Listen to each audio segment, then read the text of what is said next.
Salut tout le monde! Alors aujourd'hui on se retrouve pour les énergies du mois de septembre. Donc petit tirage de tarot intuitif. Je vous propose de choisir un tas. Team caillou, team feuille ou team bâton. Donc 5 cartes par tas, ça va faire un petit climat général des énergies du mois de septembre.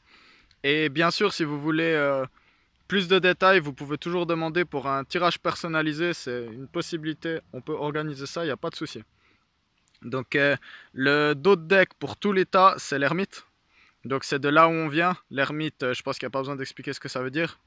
C'est-à-dire qu'après tout ce confinement et puis toutes ces choses qui s'est passées, on a eu tous énormément de temps pour se centrer sur nous-mêmes et passer du temps seul. Et du coup, maintenant, c'est de là où on vient et voilà les 3 options. Donc je vous laisse mettre pause sur la vidéo si jamais vous avez besoin d'un peu plus de temps pour faire votre choix. Et directement, on va commencer avec la team caillou. On va prendre les autres après. Donc, par honnêteté intellectuelle, j'ai déjà regardé les cartes pour pas dire de la merde après quand j'expliquerai, mais je les ai tirées évidemment selon mon intuition. Alors, là la coupe elle est retournée, mais on peut la mettre à l'endroit. Alors, le premier tirage, la team caillou. Donc déjà, ce qu'on peut voir, c'est que tout commence avec la tour. La tour, comme j'en avais parlé dans une autre vidéo, dans l'autre vidéo que j'ai fait sur le tarot, c'est une carte de grande transformation. Mais c'est pas une transformation comme la mort, un cycle qui finit et quelque chose d'autre qui commence. Non, non. C'est quelque chose qui allait bien, quelque chose qui était stable, solide. Vous voyez cette tour, on a l'impression vraiment qu'elle était construite pour tenir vraiment longtemps. Sauf qu'il y a lui là, le petit soleil. Petit soleil qui fait une petite explosion avec un éclair et puis qui fait fracasser la tour. Donc la tour, elle vient toujours nous parler, c'est une arcane majeure très importante. Elle vient nous parler vraiment d'un bouleversement dans notre vie. Souvent qui est venu de façon brutale. Mais souvent après on peut reconstruire une tour par-dessus. Donc c'est une bonne chose. La force. D'après moi la force là elle est en conseil. Donc le conseil c'est justement, donc vous pouvez voir cette dame avec le lion là, elle est en train de lui ouvrir la gueule là.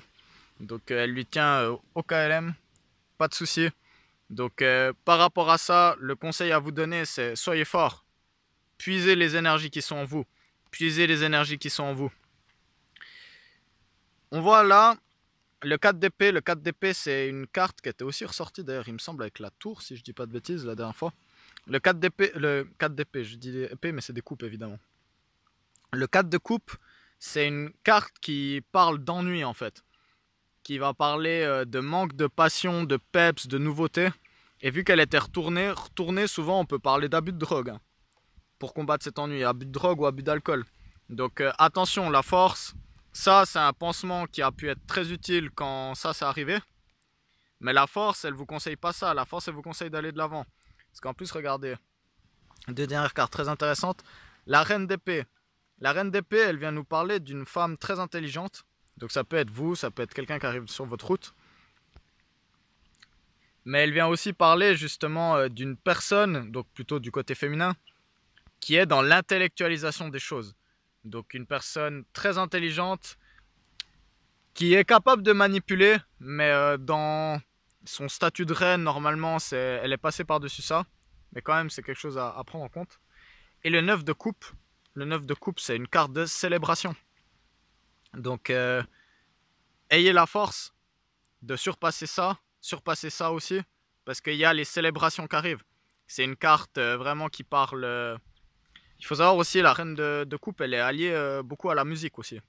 Donc ça peut être une personne que vous rencontrez dans des célébrations musicales. Par exemple à une rave, à une boîte ou quelque chose comme ça. Mais ça peut aussi être de manière générale. Donc voilà pour la team Caillou. Votre tirage des énergies du mois de septembre. On va passer à la team. Feuille. Tac tac. Donc ah ouais c'est celui-là. Voilà là. Oh là là là là là là. J'ai jamais vu ça. J'ai jamais vu ça dans un tirage de tarot. Sur 5 cartes, il y a 3 putains d'as. Toujours l'ermite. L'ermite c'est la composante commune des 3 tirages. Donc 3 putains d'as, que dire, les as c'est les débuts de quelque chose. Donc l'as de bâton, L'as de bâton, on parle de quelque chose de passionnant, de quelque chose... le bâton, ça représente le feu, en fait, l'énergie du feu. Donc, il y a quelque chose, un projet passionnant qui arrive. L'as de bâton en lui-même, ça peut être aussi, par exemple, le début d'une activité qui vous passionne. Donc, si vous commencez un nouveau sport ou un nouvel art, ou vous achetez une nouvelle console de jeu, ça peut être as de bâton. Mais c'est aussi une relation passionnelle. Donc, le bâton, par rapport à l'amour, va plutôt se rapporter au sexe, à ce genre de choses. Mais, attention, c'est pas unidimensionnel, parce qu'on a aussi l'as de coupe. L'as de coupe, pour lui, la coupe, les émotions, le signe d'eau. On parle évidemment de quelque chose, de vraiment une très belle histoire d'amour qui est naissante. Une très belle histoire d'amour qui est naissante. Et je pense que l'as de coupe, ben voilà, je pense que ça parle de lui-même. Le début des couples, le début de l'amour, le début des sentiments forts, de la sensibilité. Et ensuite l'as de denier, ça c'est le début de quelque chose de stable, de concret. Donc c'est quelque chose qui va tenir avec ces 3 cartes les amis. Avec ces 3 putains de cartes, je vous jure que ça, si ça parle d'une rencontre amoureuse, et puis je vois mal qu'est-ce que ça pourrait être d'autre. Alors là, vous êtes gâtés les amis, j'espère que vous avez choisi la feuille. Même si les autres tirages sont pas trop mauvais non plus. Cavalier de denier. Le cavalier de denier, ça peut être très bien l'énergie masculine, parce que là on retrouve la papesse. Donc ça peut être l'énergie masculine, ça peut être un jeune homme qui est assez carré, ou une jeune femme avec des énergies plutôt masculines, assez carré, entreprenant, qui est stable, qui a ces choses, qui peut proposer des choses qui arrivent justement. Les cavaliers, c'est souvent des cartes qui arrivent rapidement dans votre vie. Et avec ces 3 as, ça ne m'étonnerait pas que c'est une personne que vous ne connaissiez pas, parce que celle-là, je pense que vous l'aurez connue un peu avant. Et la papesse. La papesse, elle représente l'énergie féminine. C'est pas l'impératrice. C'est pas l'impératrice.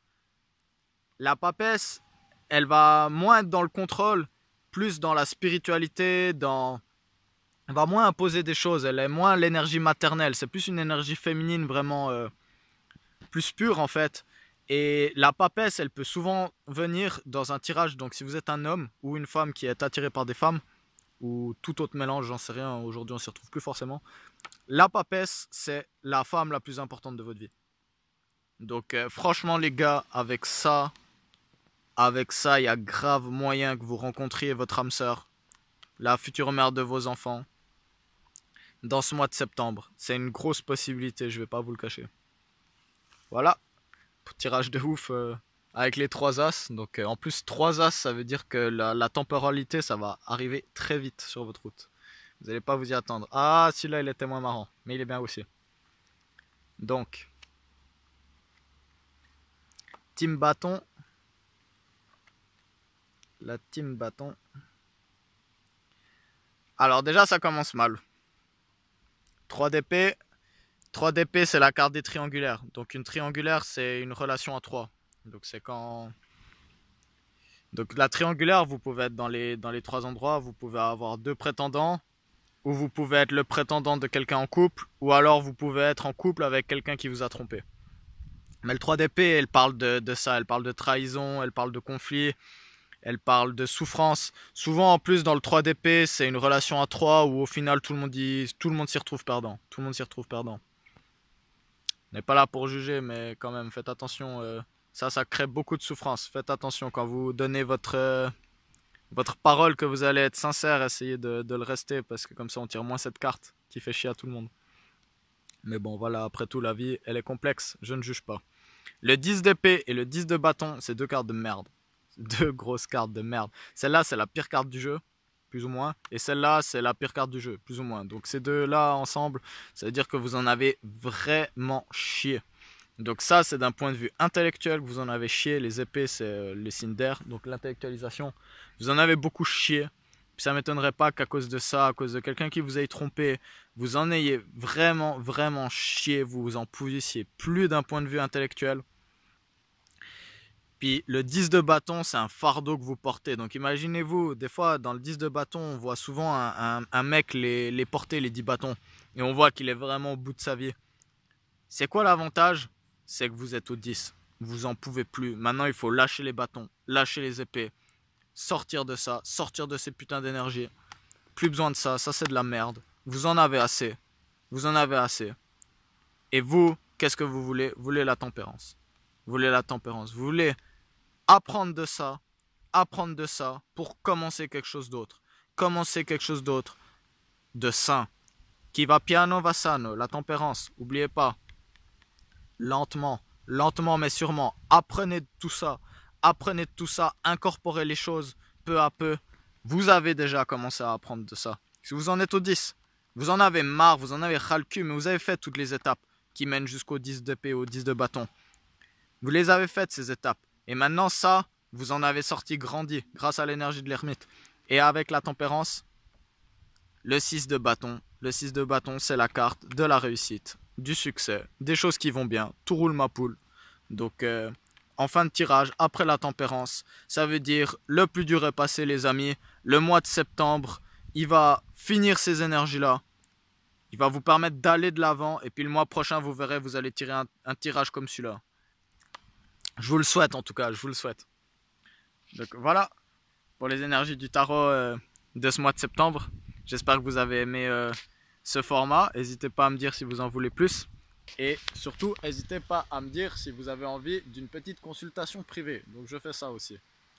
Donc voilà, voilà. Oula, j'espère que je n'ai pas mis devant la caméra.